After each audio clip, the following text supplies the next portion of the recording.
कनभिक्टेड मानसिफ्रा जायफ्रा जेलाव थायो बिसोर बोसोराव खनसे। एपिबिनि प्रेसिडेन्ट डक्टर अनजालि दैमारि मेडामा दिनै रन्जन दैमारि सारनि सायाव ओरैबायदि बाथ्राखौ बुंदों। मानो होनबा सेन्ट्रेल जेलनिफ्राय 20 दिन फैदों, मानि थाखाय फैदों बेखौ फोरमायथिदों। भिडिअखौ जोबजासिम नायोब्ला बुजिगोन, मिथिगोन, बेखायनो नायलांदो। कनभिक्टेड मानसिफ्रा जायफ्रा जेलाव थायो बिसोर बोसोराव खनसे सुथि मोनो एबा लिभ मोनो। गिबि फैनायनि थाखाय आदाया 20 साननि थाखाय फैदों। एक्चुअलि न'आवहाय बिदि समस्या जायोब्ला बा न'आव फैगारनो थाखाय बोसोराव खनसे लिभ होयो। जोंहा आइनि फंबाय उन्दैयावसो आमाइ उन्दैया गोब्राब देहानि गोब्राब समस्यायाव दङमोन, बैसोबो गोबां जाबायमोन। बेनिखाय मेइनलि माने बे आमाइखौ नायनो थाखाय लिभ जोङो मार्चनि गिबि सप्तानिफ्रायनो सेस्था खालामदोंमोन।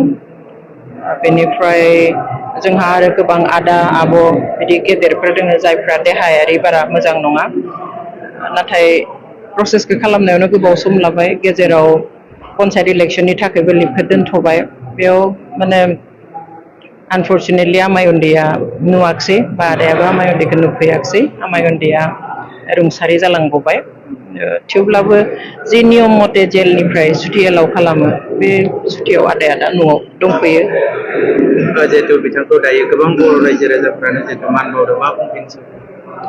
बे बिथांनि मावनायनिसो मोननाय बियो। बिथाङा जिथु सेक्रिफाइस खालामदों हारिनि थाखाय, जिखिनि मावबाय बेनि थाखाय रायजो राजाया अननाय दङ। आं मोजां मोनदों रायजो राजाया बिथांखौ अनदों, मान होदों। जोंनि बर' रायजो राजानि बा बर' हारिनि जिथु नेचार, जे जोङो जायखौ मान होनांगौ होनाय, गेदेरखौ सनमान होनाय, बेखिनिया जोंनि समाजाव दाबो दङ।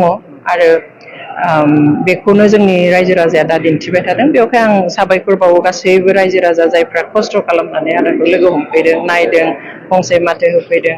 आं बयखौबो न'खरनि जानानै बिथांमोनखौ साबायखर बावो। जोङो बुंबाय थानाय नुयो एनडिपिनि जिहेतु केसफोरखौ लानानै सावरायगासिनो दङ, बेनि सायाव मा बुंनो सानदों? केसआथ' लाइक सिबिआइनियाथ' दायो आदामोननिया सिबिआइनिमोन, थ' बे सुप्रिम कर्टआव दङ। आरो नियानि एनआइएनि जिथु केस बेखौ मानगोनां आसामनि गिबि मन्थ्रिनि बिथोनाव बेखौहाय इउनाइटेड फराम अफ एक्स एनडिपिनि सावरायनाय समाव बिथाङा बिथोन होयो जे जों बेखौ बेबायदि खालामनो हायो। निया केसखौ जुदि जोङो उइथड्र खालामहोनो हायोब्ला, खारन बिसोरहा गावबा गाव एरियायाव जेराव जेराव माबाफोर जाथाय जानाय बा बिसोरनि न' थानाय बेफोरबायदि खाथि खालानि थानाफोराव केस होजोबनाय दङमोन। खिन्थु बे गासै केसफोरखौ जेब्ला नियानि आन्दाराव लांदोंमोन, निया एक्टनि आन्दाराव, होमब्ला निया एक्टनि बिसायसालिया गुवाहाटियावल' थानायलाय गासैखौबो गुवाहाटीनि सेन्ट्रेल जेलाव दोनफैदोंमोन। बेनिफ्राय बेयावनो बिसाया सोलिबाय थादोंमोन। खिन्थु जेब्ला बेखौ नियाखौ उइथड्र खालामबाय होमबा गावबा गाव जायगायाव बे केसआ फैफिनजोब्बाय। बेवहाय जायहा जि डिस्ट्रिक्टआव केस दङ बेयावनो बे डिस्ट्रिक्टनि जेलावनो बिथांमोनखौ दा लांफिननाय जादों। Thank you.